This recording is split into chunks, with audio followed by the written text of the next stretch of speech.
Everyone. My name is James Baskind, and I'm a member of the Phoenix Sister Cities Himeji Committee. Celebrating its 50th anniversary, Phoenix Sister Cities fosters relationships between the people of Phoenix and our sister cities around the world to promote friendship, peace, and prosperity.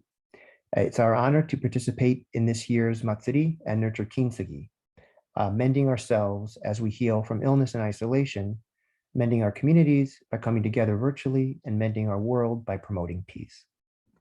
Again, my name is James Baskind. As far as my own background, I've been involved with Japan and Japanese studies since the late 1980s. Somewhat recently, 4 years ago, almost 4 years ago, I moved back from Japan to the US, where I was associate professor of Japanese intellectual history at a university in Japan. Currently, I'm an adjunct instructor at MCC in the University of Arizona in East Asian Studies.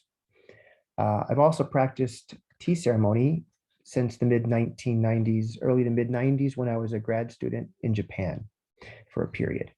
And tea is something that I'm happy to share with you. It's a deep world, and I think it's something that many people are interested in as well. So I will start with before I begin, I do also want to emphasize that joining Phoenix Sister Cities has a lot of benefits, both that will expand your mind and your heart, networking, learning, discounts, community, voice. There's all kinds of reasons I think that it's really a wonderful experience, and a wonderful community. And I do encourage everyone who's interested to join. So today we're going to talk about a brief history of tea. The tea ceremony in Japan is something that is held up as the quintessence of Japanese culture to this day. It's something that even if everybody doesn't practice it, or even has been in a tea ceremony itself, it is very much venerated as one of Japan's representative cultural forms. The origins of tea, it can be traced to the province of Yunnan in the south of France, in the south of China, the southernmost province in China. It starts appearing in the historical record in China in the 2nd century BCE. Now, it wasn't a common drink for the masses at the time, but it was talked about as being bartered or being traded, being something that had monetary value for its utility, and so there was a certain demand for it even in the 2nd century BCE. This is what it looks like picking tea in the present day. This is in Yunnan province. As you see tea, it looks like a bush, and that's what we know tea to look like, or assume tea looks like, and it does because it's kept that way. It gives the leaves it produces the best leaves at this size. It's easy to pick as well. It can be cultivated on a large scale, but left to their own devices, the tea will grow into a considerable tree with a trunk that you can't put your arms around, and that's 40 feet tall or so. So tea is originally a tree, and it's kept and trimmed and cultivated to be a bush like this for cultivation purposes, for harvest purposes. This is Shennong, the divine husbandman, as he's called, of China. He's a semi-historical legendary figure. His dates are given as 2700 BCE. So obviously nearly 5,000 years ago. He is said to have tasted every single plant and herb in China in order to ascertain their medicinal value. So he's doing the hard work for us. If it's poisonous, it just goes right through him. It doesn't kill him, but he finds out through his research and development what are healthy for human beings. Of course, part of the legend is he has a transparent stomach, so he can see how they're interacting with his, right? So he has like a window to his belly, basically. Picture a window instead of a stomach. Tea made its way to Japan in Japanese history somewhat early. Kukai, who is a great cultural figure in Japan, a Buddhist monk, went to China to study for about 2 years, and he brought back tea seeds. And at the time, the Emperor Saga, was a great votary, a great fan of Chinese culture and Chinese civilization. So he actively promoted this new herb, this new tea plant, and he had it planted. He engaged in proto tea ceremonies at temples where they would make tea. It wasn't anything like what we have today, of course. And he was a big supporter of tea. But both literally and metaphorically, it didn't take root. Not until several centuries later, with Eisai, also sometimes pronounced Yosai, who was a Zen monk who also went to China and brought back tea. In his case, he brought it back and it took root and flourished throughout the country. He wrote a book called Kisa Yojoki, a record of drinking tea to prolong health is the translation. It doesn't talk about Zen and tea, though that's a very common trope these days, just about its medicinal value, how it cultivates health for promotion of long life. The idea that Zen and tea are related or that tea is an expression of Zen is a later development. And this is Eisai again, or Yosai with his book, a little cartoon expression of him. He founded this temple in Kyoto, Ken Ninji. It's right in the middle of Kawaramachi, in the middle of downtown Kyoto. It's a beautiful temple. I recommend anyone who's going to Kyoto or in the near future to definitely visit it. There's a dragon mural on the ceiling that's painted. And if you walk around it, its eyes seem to follow you.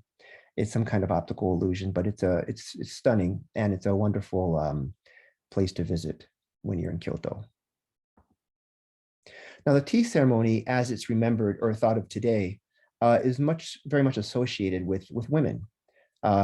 This is a Meiji period. The Meiji period was from 1868 to 1912. This is a colored image of two women engaging the tea ceremony. This is a print from roughly the same period. And this is what would look like today. You see, a very nice, clean Japanese style room, a woman in a kimono making tea. But originally, it was the world of the samurai. It was not a polite pursuit for people to have fun and wear nice kimono only.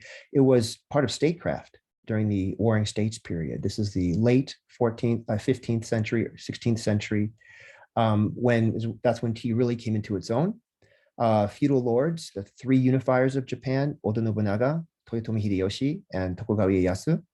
The first two of those, Oda Nobunaga and Toyotomi Hideyoshi, were great proponents of tea, very much so that it did inform their statecraft, giving implements to one of your trusted retainers or one of your generals or to another feudal lord of a fief that you want the loyalty of was a act of loyalty. It showed you have this precious implement I'm giving you, and it was a sign of loyalty, fidelity, and you wouldn't break that bond. The tea room was a place where you could meet and talk. It was safe. I don't know of any assassinations that happened during the medieval period in the tea room because the swords were not allowed. There's a little gate you have to crawl through called the Nijiriguchi, which is meant to make everybody the same status. So rank does not exist in the tea room. It's supposed to be about humility. So the swords were left outside. You couldn't get through the room anyway, through the door with a sword sticking out anyway, through that little door. So it was the world of the samurai, and at that, the highest echelon of the samurai, the warrior society, I should say. There are a number of tea producing regions in Japan. In fact, many of them, but the two best, or the two greatest ones I think I could say are the area in Shizuoka.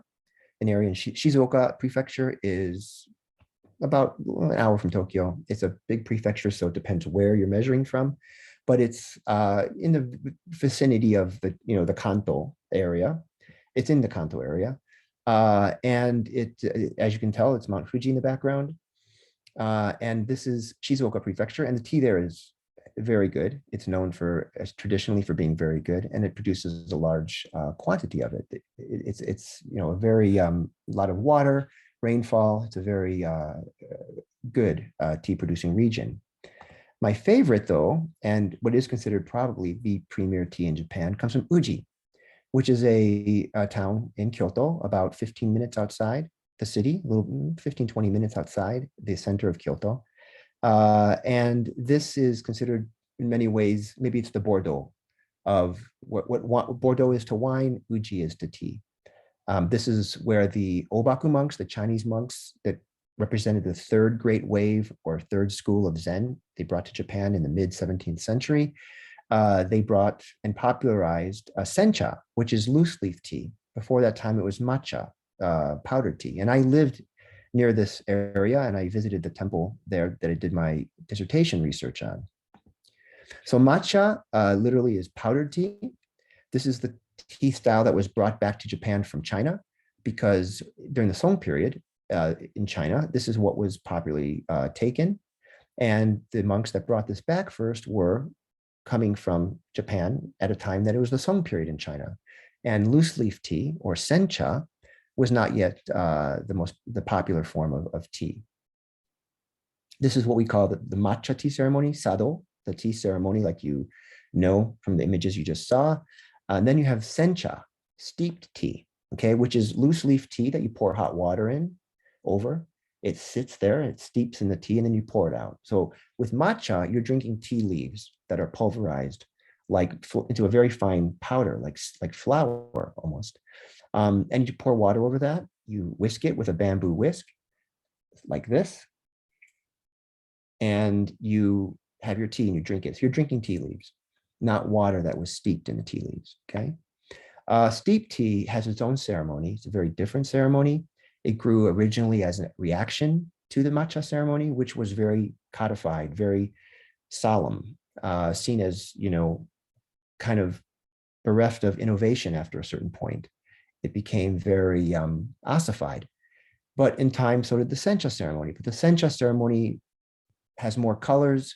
It's a little bit more perhaps playful than the more solemn matcha ceremony. This is a loose leaf tea here, sencha. Now, tea sweets are also an art form in and unto itself. It's a great combination. Tea is bitter in a delicious way, of course, but it's bitter. And these sweets have just the right sweetness that it offsets that bitterness. It's kind of like chocolate and peanut butter. It's just a wonderful combination. And if you've had a real tea ceremony with real Japanese candy or confections like this, it's just absolutely sublime. It's wonderful. They reflect the season. They're very tastefully made. They're beautiful. It's art, and you sometimes don't want to even eat them because they're so beautiful. And of course, matcha ice cream, soft serve ice cream with matcha sprinkles. This is truly a treat. The somewhat bitterness of the matcha mixed in with ice cream. This is the kind of thing that it's good they don't have here so readily because I would be taking this every day. It's absolutely delicious. And I hope all of you have a chance to try this if you haven't already. This is a tea gathering at Himeji Castle. It's because Himeji has the most well-known castle in Japan. It's often the site for these kind of cultural events. This is a little video about the Himeji Castle. The White Heron Castle in Himeji, Japan, considered the best preserved feudal castle in Japan, is both a national treasure and a World Heritage Site. The castle's first foundations were built in the 1400s, and it was gradually expanded across centuries before being completed in 1609. And after going through several years of restorations, it was reopened to the public in 2015. The castle remains one of the most popular cherry blossom viewing sites, with their cherry-lined lawn and topmost floor where visitors can gaze over the castle roofs to see the city of Himeji and the fish-shaped roof ornaments. To learn more about Himeji, Japan, and Phoenix's other sister cities, visit phoenixsistercities.org. Okay, and thank you for your attention. I invite you all to become members, to consider becoming members of Phoenix Sister Cities and connect with our community. As a member, you'll be able to join delegations that meet with international, political, and business leaders. You'll be able to help us welcome international delegations to Phoenix, receive discounts on our events, and more. This year, as part of Phoenix Sister City's 50th anniversary, we hope to host an artist from Himeji to share a bit of Japanese culture and history with us. We're also planning a virtual tea tasting, showcasing teas from Sister Cities Chengdu, Himeji, Suwon, and Taipei. You can stay updated on event information and learn more about membership by visiting phoenixsistercities.org. Thank you, and I hope to see you all soon. And mata o aishimashou.